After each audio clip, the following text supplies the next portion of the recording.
ಸ್ವತಂತ್ರವಾಗಿ ಉಚ್ಚಾರವಾಗದ ಅಕ್ಷರಗಳನ್ನು ಹೀಗೆ ಕರೆಯುತ್ತಾರೆ: ಯೋಗವಾಹ, ಪ್ಲುತ, ಸ್ವರ, ವ್ಯಂಜನ, ಉಟ್ಟರ, ವ್ಯಂಜನ. ಸ್ವರಾಕ್ಷರಗಳ ಆಶ್ರಯವಿಲ್ಲದೆ ಉಚ್ಚರಿಸಲಾಗದ ವರ್ಣಗಳು, ಸ್ವರಾಶ್ರಯ ವರ್ಣಗಳು, ಉಚ್ಚಾರಣಾ ವರ್ಣಗಳು, ಯೋಗವಾಹಗಳು, ಅನುನಾಸಿಕಗಳು, ಉಟ್ಟರ, ಯೋಗವಾಹಗಳು.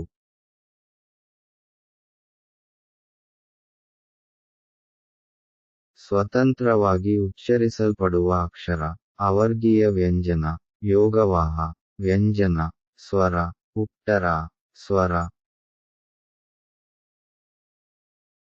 ಇವುಗಳಲ್ಲಿ ಒಂದು ಕಂಠ ವರ್ಣವಾಗಿದೆ: ಶ, ಫ, ಸ, ಅ, ಉಟ್ಟರ, ಅ. ಇವುಗಳಲ್ಲಿ ಒಂದು ವಿಜಾತೀಯ ಸಂಯುಕ್ತಾಕ್ಷರವಾಗಿದೆ: ಅತ್ತೆ, ಅದ್ಧ, ಅಡ್ಡ, ಸ್ತ್ರೀ, ಉಟ್ಟರ, ಸ್ತ್ರೀ.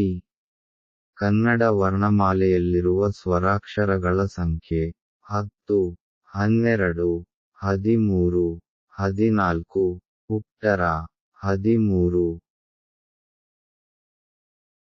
ಕನ್ನಡ ವರ್ಣಮಾಲೆಯಲ್ಲಿನ ಮಹಾಪ್ರಾಣಾಕ್ಷರಗಳ ಸಂಖ್ಯೆ: 10, 02, 25, 05, ಉಟ್ಟರ, 10. ಇವುಗಳಲ್ಲಿ ಒಂದು ಅವರ್ಗೀಯ ವ್ಯಂಜನವಾಗಿದೆ: ಚೆ, ವ, ಧ, ನ, ಉಟ್ಟರ, ವ. ಉ ಎನ್ನುವುದು ಹ್ರಸ್ವಸ್ವರ, ದೀರ್ಘಸ್ವರ, ಪ್ಲುತಸ್ವರ, ವ್ಯಂಜನ, ಉಟ್ಟರ, ದೀರ್ಘಸ್ವರ. ಕನ್ನಡ ವರ್ಣಮಾಲೆಯಲ್ಲಿ ಇರುವ ಪ್ರಮುಖ ವಿಭಾಗಗಳು ಎಷ್ಟು? 2, 3, 4, ಐ, ಉಟ್ಟರ, 2. ಕನ್ನಡ ವರ್ಣಮಾಲೆಯಲ್ಲಿ ಇರುವ ಅಕ್ಷರಗಳ ಸಂಖ್ಯೆ: 49, 50, 51, 46, ಉಟ್ಟರ, 49.